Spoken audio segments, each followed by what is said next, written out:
4th unit में यानी plant physiology में कौन कौन से 5 चैप्टर है बता चुका हूं अभी अभी, ठीक है ना। चलिए लिख भी लेते हैं कौन कौन से होते हैं। क्लियर, ध्यान दीजिएगा। आज का जो टॉपिक है आपका, आज जो स्टार्ट हो रहा है आपका यूनिट 4, क्या स्टार्ट हो रहा है? यूनिट 4, जो कि हमारा 11th एनसीईआरटी का है। ध्यान रखिएगा, इसे हम कहते हैं प्लांट फिजियोलॉजी। क्या कहते हैं? Plant physiology. क्लियर, 11th की एनसीईआरटी के अकॉर्डिंग या नीट के सिलेबस के अकॉर्डिंग प्लांट फिजियोलॉजी में 5 या 5 टॉपिक्स इंक्लूड किए गए हैं। कौन कौन से हैं देखिए, प्लांट फिजियोलॉजी, प्लांट फिजियोलॉजी, इसमें 5 टॉपिक्स हैं। कौन कौन से? 1 2 3 4 5। ध्यान दीजिएगा। 1 transport in plant, second mineral nutrition. देखिए टॉपिक का नाम तो इतना ही है, मिनरल न्यूट्रिशन, लेकिन कहां? प्लांट्स में ही। ध्यान रखिएगा, हम प्लांट की फिजियोलॉजी पढ़ रहे हैं, प्लांट में ही सब सारी प्रोसेस पढ़ेंगे यहाँ प्लांट के बारे में। तो ट्रांसपोर्ट पढ़ना है वो भी प्लांट में पढ़ना है, मिनरल न्यूट्रिशन देखना है वो भी प्लांट में देखेंगे। क्लियर। नेक्स्ट आता है फोटोसिंथेसिस। फोटोसिंथेसिस, फोटोसिंथेसिस, ध्यान दीजिएगा, फोटोसिंथेसिस कहां? In higher plant. ये क्यों लिखा इन्होंने, केवल प्लांट्स क्यों नहीं लिखा? फोटोसिंथेसिस इन हायर प्लांट, ये क्यों हायर प्लांट्स क्यों लिखा? क्योंकि आप जानते हैं कि जो फोटोसिंथेसिस होती है ये केवल हायर प्लांट्स की ही प्रॉपर्टी नहीं है, ये हमारे अर्थ पे पाए जाने वाले सभी ग्रीन प्लांट्स की प्रॉपर्टी है। इसमें कुछ प्लांट्स के अलावा बैक्टीरिया भी आते हैं, बैक्टीरिया में भी फोटोसिंथेसिस होती है, और बैक्टीरियल फोटोसिंथेसिस में हायर प्लांट की फोटोसिंथेसिस से थोड़ा डिफरेंस होता है, ठीक है ना। लेकिन हमें यहां पर जो ध्यान देना है, सही तरीके से एक्सप्लेन के साथ हर पॉइंट को सीखना है। हायर प्लांट कंपेयर करेंगे हम उनसे, ठीक है ना, ध्यान रखिएगा। और ये फोटोसिंथेसिस हमारे एल्गी में, ब्रायोफाइट्स में, टेरिडोफाइट्स में, जिम्नोस्पर्म में, एंजियोस्पर्म में, कहें तो पूरे प्लांट किंगडम में एक ही जैसी। सिर्फ डिफरेंस कहां है? प्रोकैरियोट्स, बैक्टीरिया और साइनोबैक्टीरिया। क्लियर, वो डिफरेंस भी हम जानेंगे कब? जब ये टॉपिक पढ़ेंगे तब, अभी नहीं। अभी तो हम सीक्वेंस से पहला टॉपिक स्टार्ट करेंगे। चलिए देखते हैं नेक्स्ट टॉपिक कौन सा है। 4th, फूड बना लिया आपने, को कंबशन करना है। अगला टॉपिक आता है हमारा respiration in plant, respiration in plant. ध्यान दीजिएगा, प्लांट्स रेस्पायरेशन भी करते हैं। ध्यान दीजिए, respiration is the diagnostic feature of all living plants. क्या प्लांट भी तो लिविंग है ना। रेस्पायरेशन एक ऐसी फिनोमेना है जो लिविंग की पहचान है। जहां भी रेस्पायरेशन पाया जाता है वहां या वह ऑर्गेनिज्म लिविंग होता है। नेक्स्ट एंड लास्ट, इतना सब होने के बाद प्लांट ग्रोथ एंड डेवलपमेंट, ये 5 टॉपिक्स जो प्लांट फिजियोलॉजी में इंक्लूड है बहुत ही ज्यादा इंपॉर्टेंट है। अगर हम कहें तो 12 to 15 क्वेश्चन कहां? इन नीट एग्जाम, लगभग 12 से 15 क्वेश्चन हर साल नीट में पूछे, बहुत ही ज्यादा इंपॉर्टेंट है। क्लियर। मार्क्स की बात करें हम तो 48 to 60 मार्क्स हो रहा है हमारा। चलिए इन सभी क्वेश्चंस को क्लियर करना है आपको। क्लियर, इन सभी क्वेश्चंस को क्लियर करना है आपको अगर, तो इन टॉपिक्स को बहुत ध्यान से समझना पड़ेगा। 12 से 15 क्वेश्चन तो कहने के लिए हैं, और भी क्वेश्चंस अलग अलग से, जैसे इकोलॉजी का क्वेश्चन भी कभी कभी यहां उठा कर पूछ लिया जाता है, एडेप्टेशन। तो कई सारे क्वेश्चंस अदर चैप्टर के भी होते हैं, वो लगते हैं इससे इंक्लूड है, या कभी कभी इसके क्वेश्चन होते हैं लगते हैं किसी अदर चैप्टर के हैं। तो जो फिक्स क्वेश्चन है अप्रोक्सीमेट 12 से 15 क्वेश्चन आते हैं। लेकिन इसको सीखने के बाद हमारे माइंड में लॉजिक क्रिएट हो जाते हैं।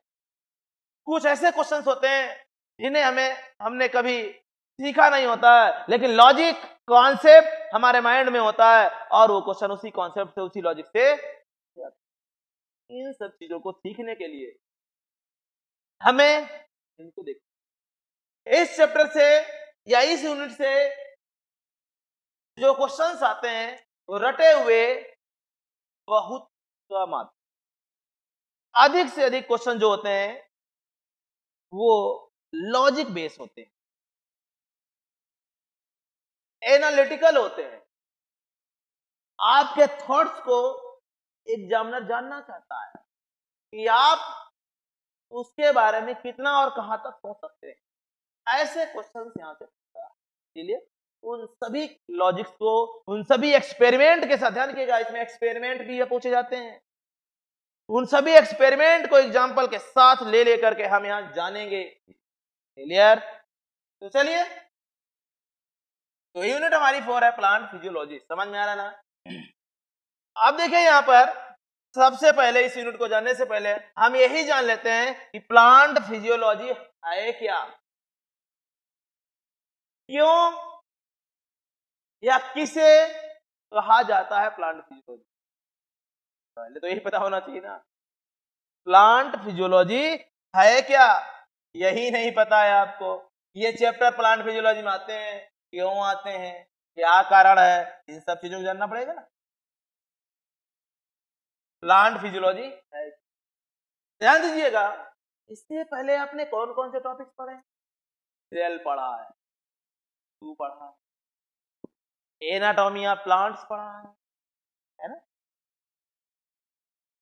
बॉटनी की बात करें अगर एनसीईआरटी की बात करें तो आपने एनिमल किंगडम भी पढ़ा है, प्लांट किंगडम भी पढ़ा है, classification of living bird, biological classification वो भी पढ़ा है। पहले ही इंट्रोडक्शन में लिविंग बर्ड चैप्टर पढ़ा है आपने, कई सारे टॉपिक पढ़े। स्ट्रक्चरल ऑर्गेनाइजेशन ऑफ एनिमल्स वो भी पढ़ा है। जरा ध्यान दीजिए, हम प्लांट्स के, एनिमल्स के स्ट्रक्चर के बारे में, ऑर्गेनाइजेशन के बारे में, और ठीक है ना। बायोलॉजी की 2 ब्रांच है हमारी, नॉर्मली जो हम 12th स्टैंडर्ड में जानते हैं, तो बहुत सारी, बॉटनी एंड जियोलॉजी। तो हम बॉटनी की बात करें, यहाँ पर हमने सेल को पढ़ लिया, सेल डिवीजन को पढ़ लिया, सेल के ऑर्गेनाइजेशन टिश्यू को पढ़ लिया, यानी प्लांट की बॉडी का कंपोजिशन, ऑर्गेनाइजेशन भी पढ़ लिया। आप क्या पढ़ते हैं? आप क्या पढ़ने जा रहे हैं कि उस प्लांट बॉडी में फंक्शन कैसे होता है, उसकी वाइटल एक्टिविटीज कौन सी होती हैं, उसमें मेटाबॉलिज्म कैसे चलती है, उसकी मैकेनिज्म क्या होती है, उस मेटाबॉलिज्म को, उसकी वाइटल एक्टिविटीज को कौन कौन से फैक्टर अफेक्ट करते हैं। नॉर्मल सभी प्रोसेस को मेंटेन करने के लिए किसकी रिक्वायरमेंट होती है, उन सभी के बारे में डिटेल्ड इंफॉर्मेशन गेन करेंगे हम। उसी बॉटनी के पार्ट को प्लांट फिजियोलॉजी कहा जाता है। तो ये हमारी सब की सब प्लांट की बॉडी में होने वाली वाइटल एक्टिविटीज हैं, मेटाबॉलिक प्रोसेसेस हैं, जो प्लांट की बॉडी में पाई जाएंगी, जो प्लांट की बॉडी में पाई जाएंगी, और इन्हीं की स्टडी को हम क्या कहेंगे, प्लांट फिजियोलॉजी कहा जाता है। क्लियर? तो देखिए क्या कहते हैं इसको, हम कह सकते हैं द वाइटल, एक the study of vital activity, vital activity और metabolism, the study of vital activity और metabolism in plant body, in plant body, cell नहीं, प्लांट की बॉडी में, प्लांट बॉडी, ठीक है ना। क्या कहते हैं इसको, कॉल्ड प्लांट फिजियोलॉजी, क्या कहते हैं इसको, प्लांट फिजियोलॉजी कहा जाता है। ध्यान दीजिए, कोई भी प्लांट हो, चाहे वो एल्गी हो, चाहे वो ब्रायोफाइट हो, चाहे टेरिडो हो, और जिम्नो या फिर एंजियोस्पर्म हो, प्लांट्स कोई भी हो, उसकी बॉडी का ऑर्गेनाइजेशन, उसकी बॉडी का स्ट्रक्चर, उसकी बॉडी के कंपोनेंट्स जानने के बाद उसमें हम जानने जा रहे हैं क्या, वाइटल एक्टिविटीज। समझ में आ रहा है क्या, की बॉडी में होने वाली मेटाबॉलिज्म्स के बारे में, उनकी स्टडी करना ही बॉटनी में हम उसे क्या कहते हैं, फिजियोलॉजी और प्लांट फिजियोलॉजी कहा जाता है। और इस प्लांट फिजियोलॉजी में वाइटल एक्टिविटीज कौन कौन सी हैं, एग्जाम्पल के तौर पे देखिए, ट्रांसपोर्ट इन प्लांट्स, ये सब वाइटल एक्टिविटीज हैं जो लिविंग वर्ल्ड में हो रही हैं। मिनरल न्यूट्रिशन, प्लांट्स की बॉडी में होने वाली एक्टिविटीज को कंट्रोल करने के लिए, रेगुलेट करने के लिए, मेंटेन करने के लिए, ग्रोथ और डेवलपमेंट के लिए जो मिनरल्स की रिक्वायरमेंट होती है, वो मिनरल्स कहाँ से आएंगे, carbon, hydrogen, oxygen, nitrogen, phosphorus, sulphur, magnesium, calcium, potassium, बहुत सारे एलिमेंट्स हैं। कुछ एटमॉस्फेयर में पाए जाते हैं, कुछ अर्थ में पाए जाते हैं, सॉइल में पाए जाते हैं। तो वहां से प्लांट्स कैसे लेंगे, प्लांट्स कैसे लेंगे, अगर उनकी कमी प्लांट्स की बॉडी पे हो जाए तो क्या होगा, अगर उनका अमाउंट ज्यादा हो जाए प्लांट की बॉडी में तो क्या होगा, वो बॉडी प्लांट की बॉडी को ना मिले तो क्या होगा, उनका रोल क्या है प्लांट की बॉडी में, इन सब चीजों को हम जाने कहां, मिनरल न्यूट्रिशन में। ये सब हमारा मेटाबॉलिक प्रोसेस को रेगुलेट करता है। फोटोसिंथेसिस बहुत छोटी क्लासेस से पढ़ के आए हम, 9th क्लासेस, उसके भी पहले जूनियर क्लासेस में आपको सिखाया जाता, हिंदी में कहा जाता था प्रकाश संश्लेषण, हिंदी में कहा जाता था। आज हम लोग उसे फोटोसिंथेसिस कहते हैं। रेस्पायरेशन भी बहुत पहले सुनते आए हैं, है ना। और प्लांट ग्रोथ और डेवलपमेंट, जब ये सब हो जाता है तो फाइनल में क्या आता है, प्लांट की ग्रोथ और डेवलपमेंट क्या है, इनके बारे में जानेंगे। तो ये सारे टॉपिक हमारे वाइटल एक्टिविटीज में कहलाती हैं। क्या कहलाती हैं, वाइटल एक्टिविटीज में इंक्लूड किया गया है। समझ में आ रहा ना सभी को, हाँ तैयार किए गए, जो भी मैं सिखा रहा हूँ तो बड़े क्लियर। तो ये थी हमारी प्लांट फिजियोलॉजी की डेफिनेशन, इसे समझ में आ गया होगा।